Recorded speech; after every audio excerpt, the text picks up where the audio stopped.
చూసే property total 12 acres అండి. Only 18 lakhs per acre near by Humnabad Bidar district Karnataka స్టేట్లో ఈ ప్రాపర్టీ వస్తుంది.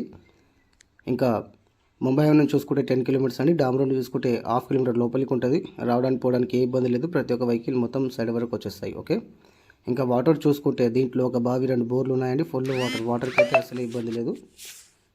ఇంకా 10 acres మొత్తం చెరుకు పండిస్తున్నారు. 2 acres వచ్చేసి వేరే పంట వేయడం అనేది జరిగింది. ఇంకా బావిలో కూడా ఫుల్ వాటర్ అండి. అగ్రికల్చర్ ఎవరికైనా చూస్తున్నారంటే ఇది చాలా మంచి బిట్ అనమాట. ఓకే. ఇంకా కర్ణాటక స్టేట్లో మా దగ్గర మంచి మంచి ప్రాపర్టీస్ ఉన్నాయండి. 1 acre నుంచి 100 acres వరకు. ఎవరికైనా కావాలన్నా కూడా మా నెంబర్కి కాంటాక్ట్ డీటెయిల్స్ కనుక్కోవచ్చు అండి. బిదర్ డిస్టిక్ అయినా పర్వాలేదు, గుల్బర్గా డిస్టిక్ అయినా పర్వాలేదు, యాదగిరి డిస్టిక్ అయినా పర్వాలేదు. ఓకే. రాయచూర్ అయినా పర్వాలేదు. ఏరియాకి బట్టి సాయిల్కి బట్టి ప్రైస్ ఉంటుంది. 10 lakhs బిలో కూడా ఉన్నాయి, 10 lakhs అబవ్ కూడా ఉన్నాయి. ఓకే. రేట్స్ అంటే రేట్స్లు చూపిస్తాము, బ్లాక్స్ అయితే బ్లాక్స్లు చూపిస్తాము.